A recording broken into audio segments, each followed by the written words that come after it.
Good morning, everyone. I'm Kevin Allen, and I'm joined by my usual broadcast partner, former NHL defenseman Tom Laidlaw, who played 11 seasons for the New York Rangers, Los Angeles Kings. This is the Laidlaw and Allen Report. Come to you twice a week to talk all things hockey. And Tom, let's start off today talking about those great Edmonton Oilers. And, I can say that around you because when you were playing, they were in their heyday. They were great. Yes. And they were, always entertaining, and they had an offense that was just significantly better than everyone else's offense. And I know Daryl Sutter would disagree, but all the hard work in the world wasn't going to change the fact that their offense was really good. You could work as hard as you want, but they were still going to be great offensively, even if you were doing that. And but last night, I watched the Red Wings, a rebuilding team with two rookies and playing central roles now in their attack, put forth a good effort and beat them 4-2. And I was thinking about, this would make Tom Laidlaw happy. It was an exceptional effort. I don't think the Oilers were at their best. But, Connor McDavid had some Connor McDavid moments. He got a goal when he just simply used the speed, shifted in the fifth and, scored a goal. But I realized last night when I was watching this that I don't say this enough, and I have said it in the past. I really miss the 1980s. When there was – guys could fly up the ice, because Connor McDavid is always a half stride away from being on a breakaway. Right. Very true. Very true. And wherever he is on the ice, he's always just, a slip. You catch a rut, defenseman catches a rut, Connor McDavid's gone. Totally. He's a Lamborghini on a road full of jalopies. He's flying at all times. So, hold on a second. I need to interrupt you here. This is very interesting. You're talking about the Edmonton Oilers, and a former Edmonton Oiler by the name of Larry Melnick. I just written in a little note here too. His wife Rochelle, I guess, has a problem with your glasses, that you needed a new pair of glasses, and Larry's joined in. So, first of all, thank you, Larry. That's very nice of you to care about Kevin so much. And second of all, you do need a little backstory. Larry Melnick won 2 Stanley Cups there. He's got Stanley Cups on his car that he drives around on the outside, so everybody can see that he won 2 Stanley Cups. And the disappointing part is they wrote a book about all the great Edmonton Oilers, about all of them. This woman did, and Larry was not included in the book. So that's between us. I don't think we want to bring that up too much. Larry gets a little bit defensive about that, but that's a little backstory there. So go ahead. Sorry. All right. Well, I'll take that in mind. I'll visit my optometrist, try to get that going. You never quite know what you're going to get on a podcast, or what readers are going to say when you write a story. So, I lost my train of thought. We're going back to the Oilers of the 80s. So you'd like hockey be like it was in the 80s again? Oh, no. Yeah. No, I'm not sure I would, but, for all that it was, because, there's so much more skill now in terms of how refined we are, in terms of our skills. Like we talked before that, when you played in the 80s or early 80s in particular, I think even by the late 80s, you see, great advance, and everybody could one time the puck, not like they do now. I mean, everybody could, make an effort at it, but, so I'm not sure I would like a thing, but I watched that game last night, and I was really kind of struck by, I missed those days when you could, just think of the great Guy Lafleur goal, coming in, I think ripping down the wing. You just don't see that with as much regularity as we saw in the 80s. Yeah. Because everyone, their gap is, they've been so schooled, their gap is perfect. They're watching, when you're facing a guy with speed, you give them a little more room. Totally. You're not letting them go wide on you. And even the goaltenders too. Like if you look at the old films, they just looked smaller, right? They just didn't, cover as much of the net. The goalies now, the way they play their angles, equipment. Yeah. Well, as much as I romanticize the 80s, though, when I watch the film, it doesn't look like everybody's going in slow motion compared to today. I don't, Yeah. I wonder though. I mean, the sticks too. Yeah. Make the shots heavier, I guess, or And hooking and holding that we could get away with back then. yeah, that is a big part of it. And I always bring this up too. And but there was a period when top draft picks would come out of the league and play. Think about the '80s when Howard Chuck and Yzerman, Turgeon, Mary Lemieux. Yep. Yeah. Well, Lemieux was in a class sort of by himself, but guys could come out of the draft and play in the league, and then it stopped happening. And it didn't have anything to do with the talent of the players, but when hooking and holding became so important, at least this was my observation. I'd love to get your take on it because you were there. But my observation was when hooking and holding, all of a sudden physical strength, everybody was working out and they were strong. It was hard to work through to get to the net for these skinny 18-year-olds. Yeah, absolutely. Well, I remember Mary Lemieux coming in, and I watched him play later on in his career, obviously, how great he was and how competitive he was. But when he first started, you're totally right. He was that tall, skinny kid. And we would talk about in the locker room, be tough on him, put the glove in his face, pin him against the boards, and he wouldn't fight against it. So much of that stuff. Yeah, the strength was I mean, for guys like myself, there's guys like the Brad Marshes of the world that weren't great skaters, but we knew the things we could get away with out there. The hooking and holding was a huge part of it. That's why I actually like to play on my offside more, because you would turn then, and my stick would be more pointed towards the board, so I could angle the player off with my stick. So totally. When I remember when they changed the rules and after the lockout in 05, I think it was, right, to get rid of the holding. And it was a big adjustment. Like people were saying, this is never going to work. Players adjusted to it, but it was still a big change in the game. Like I watch the defensemen now, and they're not able to hook and hold. I put myself in that position. I just was so used to hooking and holding all the time that became part of the game. So, yeah. Well, it changed the game, at least in my opinion. And again, I'm not playing like you were, but what happened is these skinny guys. Now, first of all, they weren't as skinny as they used to be, because most of those guys now work out. When they're 16 and 17, they're a little bit beefier than they were, but they're still not where they're going to be when they're 22 or 23. But that strength is less important because you got to allow them to get into the zone without using your physical strength to overwhelm them. So now all of a sudden, these speed guys, if you're fast and you're 18. Good. That is a big difference. Yeah, it's that I remember. You're right. 18-year-olds, 19-year-olds. They really had to be special players to come into the National Hockey League and play. And not just the physical part of it, but it's also the theory used to be back then, you don't want to give these kids too much too early, right? It's like they'll get cocky. They won't appreciate the game. They need to play more. They need to mature. And that has really changed. And listen, we've still seen it. Who was the defenseman in Philly? Gothenburg? I mean, he came in and played so well so early, and it just appeared that he thought he maybe was better than he really was, and his game fell off, and they had to get rid of him. But that was part of the thought process before, that you don't give these young kids too much too early, and that seems to have changed a little bit too. So, yeah, it is interesting. That's how the approach toward rookies, has kind of changed. I wonder what it's like, and I'm asking you because you would know, but like in the Red Wing team where you have Lucas Raymond and Moritz Seider, who are, Seider has 8 assists and 2 goals, and really the points are a secondary part of his game. I mean, they're not really secondary because they're important, but like he can do other things. He's a big guy. Eventually, he's going to hit more than he is now. I think right now he's just kind of feeling his way, but he's going to be a big force. Like this is a top pairing defenseman. And then Lucas Raymond, Jimmy DeVolano said to me that he sees a little Steve Yzerman in him of all things. Yeah. He's the on the top line. He's got 6 or 7 goals, a bunch of assists.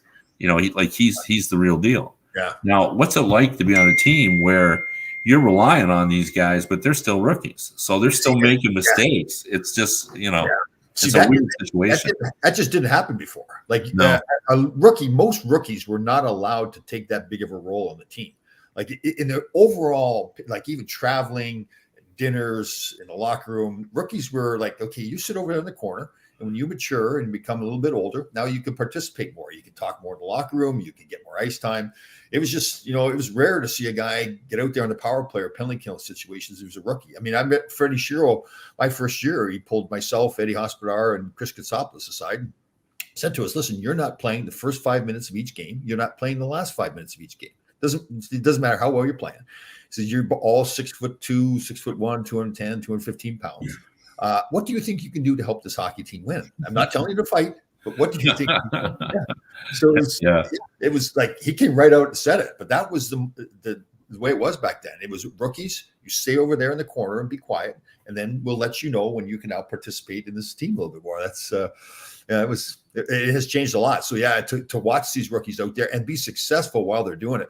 But again, that's the culture change too. Remember Zdeno Chara a couple of years ago? They were in a playoff run there he was with the Bruins, and he was asked about the treatment of the rookies, and he said, "Listen, if you're on this team, you're on this team. The rookies are not treated any differently at all." And I was really. I shouldn't say shocked to see it because it obviously was going on. That's the way it is now. But for him to come out openly, say it, and then back it up too. But he also said, "Listen, but the rookies also have a responsibility to respect the veteran players as well." So it's a two-way street. But that is the big change. Yeah, it is kind of fascinating because what Fred Shiro was saying was actually rooted in some logic. The logic being, if you're not experienced and you haven't been there as much as you really don't know how to act in the closing minutes of a game. You haven't gone through this. The pressure might be too great for you. On the other hand, in sports, and not just in sports, and I think in the military and then some other institutions too, like the approach to young people was almost, if we can use this word, immature. Oh, totally. The hazing and those kind of things. Yeah. If you think about it, doing all that is, it just didn't make any sense. I look back at it now and I'm embarrassed that I was around for that stuff. It was participating. Yeah. The hazing part of it is like, I guess it's just like, okay, it came along. That was the kind of rite of passage for players. In our case, in the National Hockey League, right, even in the military and other sports. It's like, what was the point of it? Like there's really. Yeah, I'm not sure. It's like you're passing a test, I guess. I mean, in certain cultures, there was, kind of tests especially in, long ago times about, that you had to kind of survive that to be considered, Well, you look back, even the great movie 300, was it right? Spartans or whatever it was. With Sparta. The kids, the young men had to come up and fight and learn to fight and go through all these things I guess that's accurate to what it really was, but back then, but that was survival. I mean, what was the life expectancy? 35. I mean, I'm totally just guessing. I have no idea, but it wasn't very long. So we just didn't evolve. We were still doing the same things and kind of approaching that. But that's interesting though. All that, how it's all changed. So Susan Brooks here, she wants to take a little credit because she did, and she is accurate. She called it the Rangers handed Florida their first loss thanks to Igor Shesterkin again. Yeah. So I don't know if you're watching much of the Rangers. The Rangers got a good record. I think they're 7-3-3. Yeah, they're playing well actually. Yeah. Well, see, there's the rub. If you ask Gerard Gallant, if you saw him after that game where they beat Florida, he was not too happy with his team. He didn't feel they played well at all. Shesterkin is Shesterkin's an MVP candidate right now. Maybe people don't see it, but the Rangers have played some good games. They've got a great team, but they're still not where they want to be, and certainly not where Gerard wants them to be yet either. But I'll tell you what they're saying in Detroit, because both the Detroit and the Rangers are in the midst of rebuilding, relying on younger players. And what Blashill says is, when you have a younger team, you're always within a game going to have periods where they're absolutely terrible, and then periods when they figure it out, and they do. And like that happened with the Oilers last night. They jumped up to a 3-0 lead and looked really good and had it all together, and then they just kind of collapsed, and they looked like a young rebuilding team when they let the Oilers get back into it. And then they figured out how to hold that lead, which they hadn't always been able to do recently. Yeah. And he said, anybody that thinks that you're going to be one or the other when you're a young team, that's not how it works. You need some time to get to that point, and with younger players. Now, saying that, that doesn't take into account that you do have veterans too that are, are playing as well. Yeah. So and with the Rangers, Panarin set such a high standard for himself. I don't think he's back to where he was before, especially like 2 years ago. He was just unbelievable, and he's not playing badly. It's just that he set that standard for him was, winning. He candidate to win MVP of the league. So, well, the greatness of Panarin, I've always felt, has been in the consistency of his exceptional play. You look at his numbers, if you pull them up, like, it's really remarkable, like how consistent he's been in putting up numbers. Now, last year, he missed that time, obviously, for what was going on in his life. But, before then, like, it was very consistent, what he did. And I think that's part of being great. Like, when Mike Gardner ended up getting in the Hall of Fame, there were a lot of people who said, but he wasn't a big game player. Well, he must have been somewhat of a big game player because he scored more than 700 goals. I know. How many consecutive 30? He had consecutive 30. Right. Like, if you score, 30 goals per year for 20 seasons, I know. Like, your greatness is in your consistency. Totally. No, I agree. That's a good point. But, there were people who complained that, well, but he wasn't good in the playoffs. He didn't do that. And, having been on those committees, I know you have to factor all those things in. But always, no matter what you do in life, it's always a judgment call. Like you think, well, there are some people that are slam dunks, but there are guys that you got to sit and talk about a little bit. Do you think the Hall of Fame? So, like, Glenn Anderson comes to mind, where he was passed over several times before he finally got voted in, and some people suggested that he wasn't a popular guy or something. Is that accurate? Well, I don't think that I never factored that in, but it doesn't enter your subconscious. I mean, there are people that I have known through the years, that guys that I didn't enjoy dealing with, did that color my thinking? Yeah, you're a human being, right? I think not, though. I mean, to me, the numbers are speak for themselves, and numbers are important in the Hall of Fame because it's the only basis for comparison we have. So. Yeah. True. You know what? I want to talk about the Pittsburgh Penguins for a second. Kind of good and kind of bad. Well, very good story and somewhat of a bad story. I see where there's some young female high school goaltender was getting harassed by the opposition fan, I guess the student body, during a game. And the Penguins stepped forward and really came to her support, right? Yes. Yeah. That's good. I like that. Yeah. No, for sure. And, I love it when athletes use their powers for good. Yep, definitely. And that's it.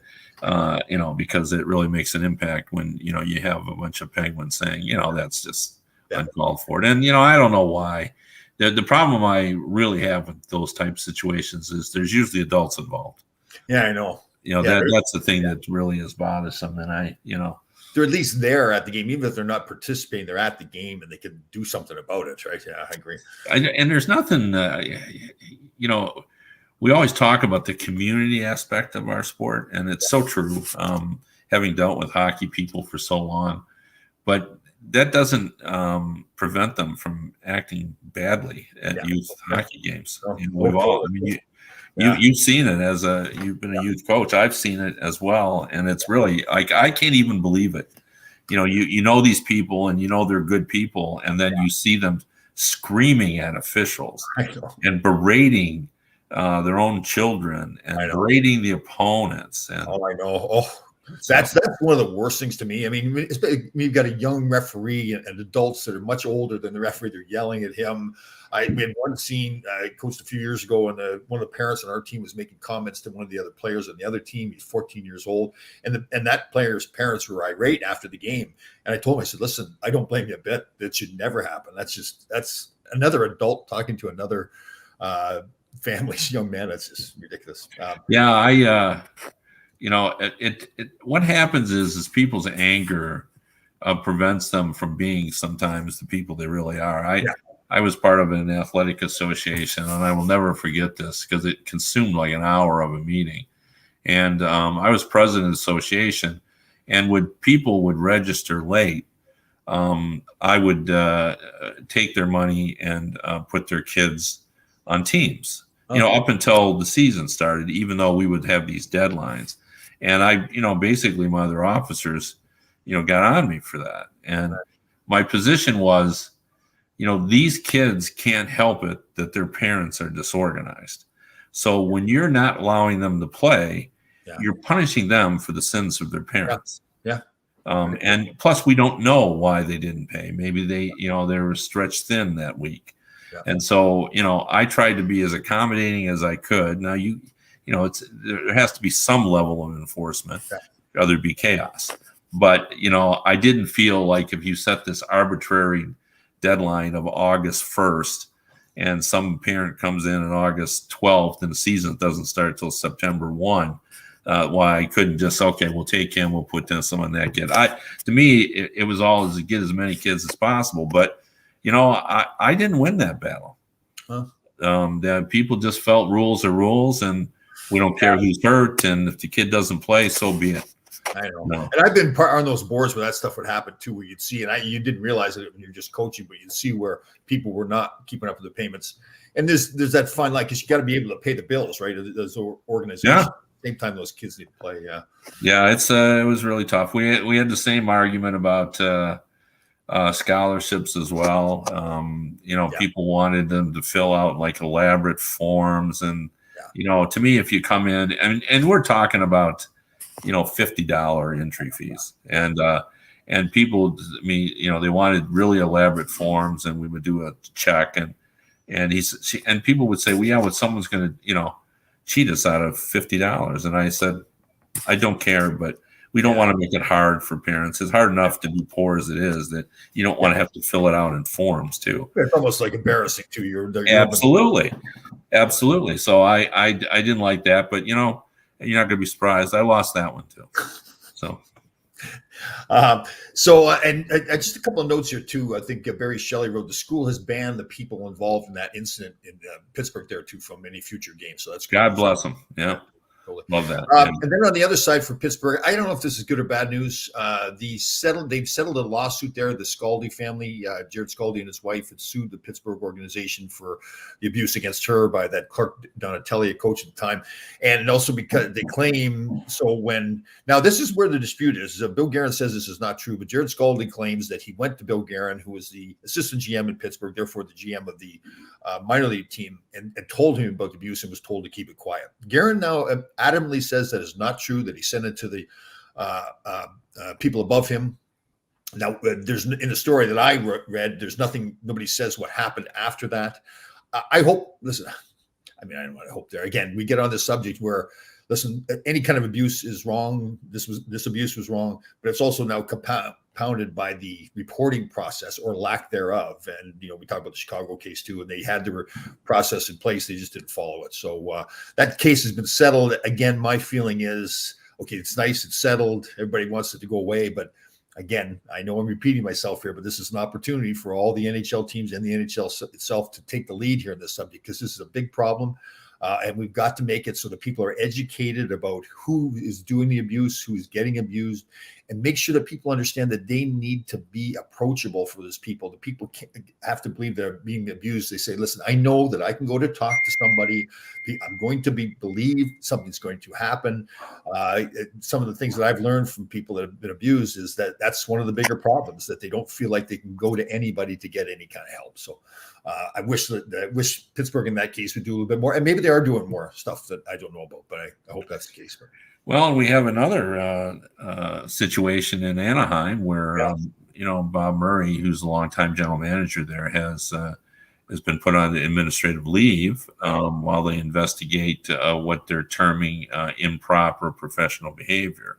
And the LA Times, Helene Elliott, who I know very well and is a very good reporter, has said it stems from treatment of employees and just, too much gruff behavior in terms of scolding employees and so forth. Finally, somebody called them on it. And, now they're doing an investigation. It doesn't sound good. We'll let it play out. But and if this turns out to be true, I'm sure he'll lose his job over there. Yeah. So I'm 63. So Bob Murray's probably what, late 60s, right? 67, 68, something like that. I think he's 66. 66. So not if he's doing it, it's wrong. But you can almost see where it's coming. He's that old school hockey guy that probably that's the way he learned. That's the way they did it back then. I mean, he grew up in the Chicago Blackhawks organization when Bob Pulford was running that organization, and great guy. He had a great career and everything like that. But man, he was. I mean, there wasn't a whole lot of pleasantries with that man. He was tough. Yeah. The list, Helene listed just not, it was players, it was team employees, those kind of things. And, you can't operate that. Times have changed, right? You can't treat people like that. Yeah. It's not the 1950s anymore. Yeah. We're hopefully we're a little more advanced, although sometimes I wonder. I know. And again, I hope the league is really looking at saying, okay, it's obvious here that our teams do not know how to handle themselves. We need a refresher course here on how to conduct yourself off the ice, right? I mean, yeah, and I think it's wrong for people to say that you can't be a disciplinarian and not be gruff or rude or whatever. I look at someone like John Cooper, who's very modern in his approach, and I think he draws lines in the sand, but he doesn't do it in a, kind of in an ugly manner. Condescending or rude. Yeah, I mean, there's a way to do it. Look, I mean, if you don't like Scotty Bowman, at least late in his career when he was with the Red Wings, he just never talked to the players. Like the only way they knew how he felt about them was with their playing time.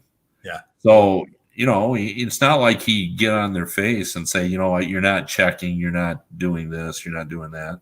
But, if they were only playing 12 minutes, they knew Scotty's not happy with me. Definitely. You look at Lou Lamoriello, one of the most respected guys in the game right now, winning both because the way he handles himself and the way his teams win. I just view him as a total gentleman, and he's a disciplinarian. Yeah, me too. It's very much so. Yeah. He's liable to come in and tell you that a hockey team's like an orchestra, and some people got to play violins, and some people, and you have to play the tuba. And that's the way he would tell you. There'd be little, and you got to sort of kind of figure that out. But he treats people with respect. I remember Zach Parise telling me, and not just me, I think he told everybody the same story. He dreaded when he had to call Lou Lamoriello and say, I'm moving, I'm going to Minnesota. Yeah. And he said Lou Lamoriello could not have been more gentlemanly. Yeah. He said, I completely understand, Zach. You want to get home. You want to be there when your dad's there. He can watch you play. All that stuff's important.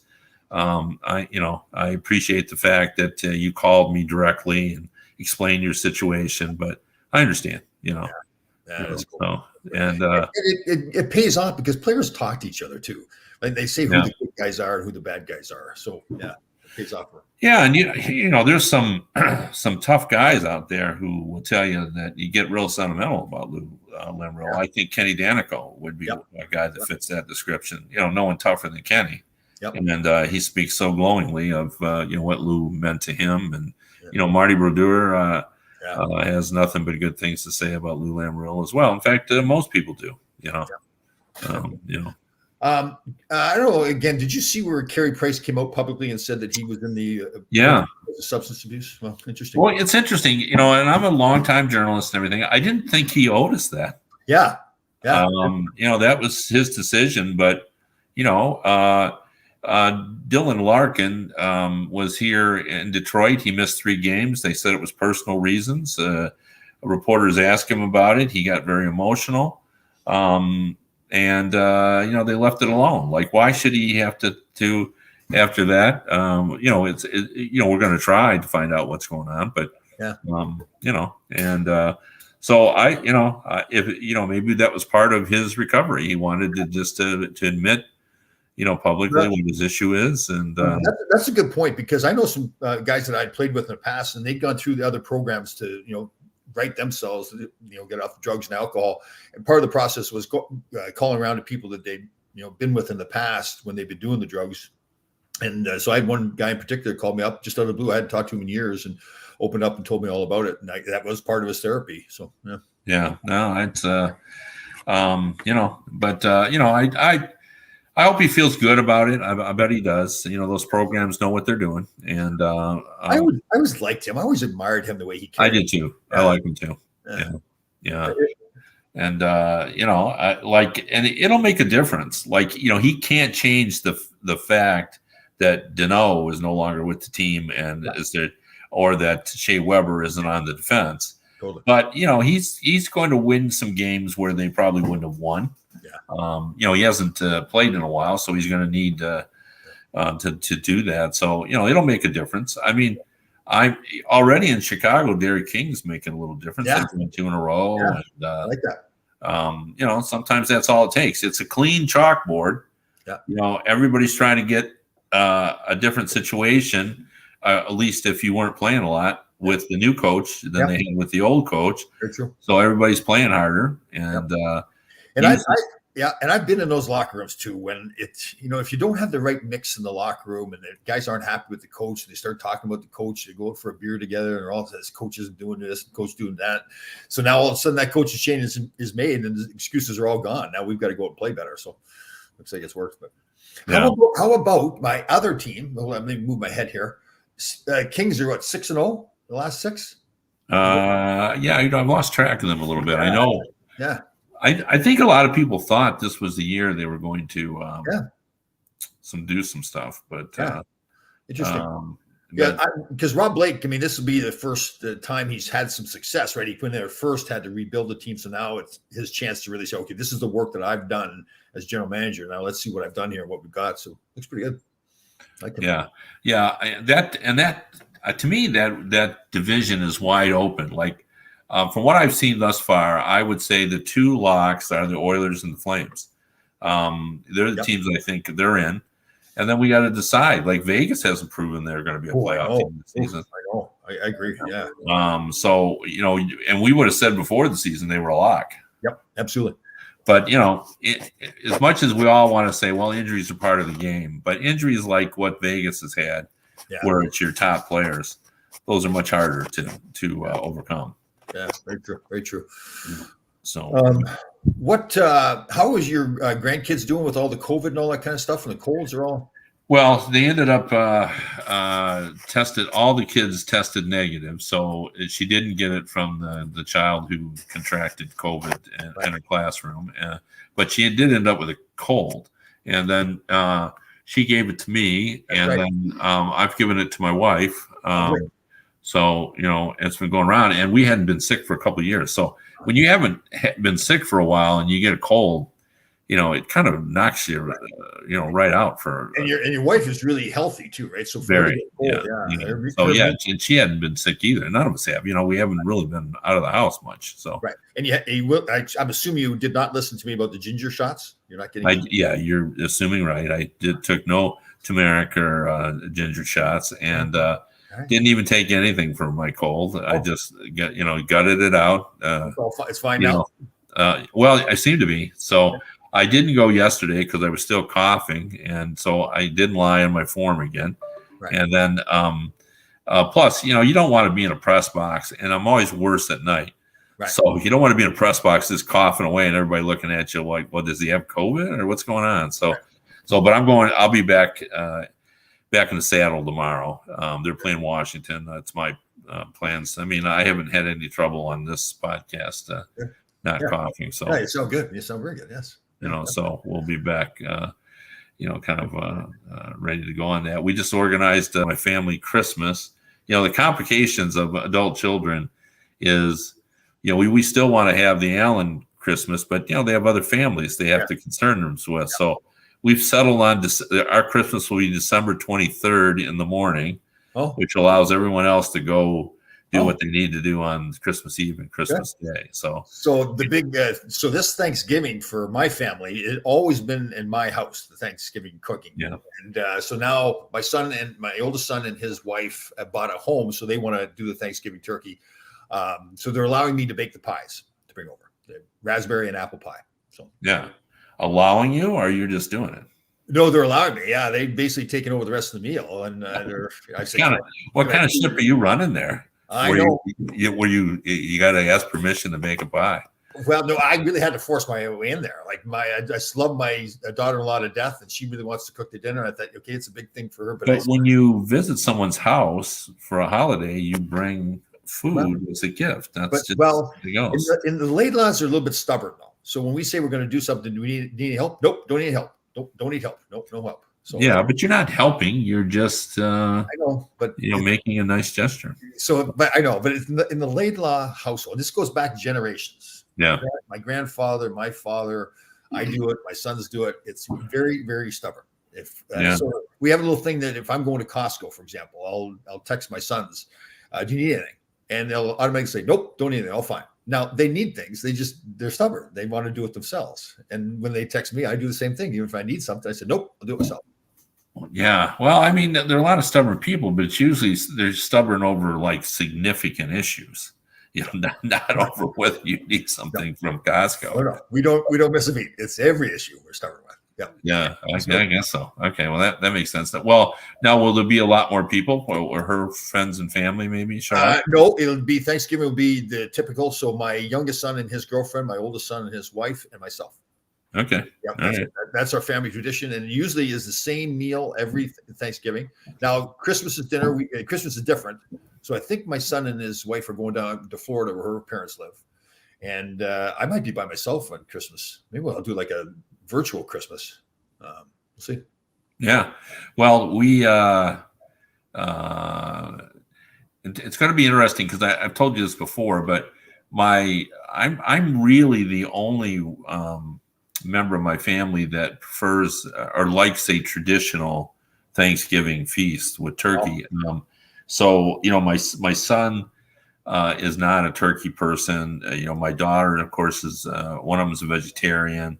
My wife is going to all plant-based. She doesn't, doesn't even do eggs. So my son in Chicago they're planning Thanksgiving, and so we just decided that we would go there for Thanksgiving this year, and he's having tamales. Tamales for Thanksgiving. Starting, yeah, tamales. He's having a Mexican style deal. So what goes with the tamales? Do you have like?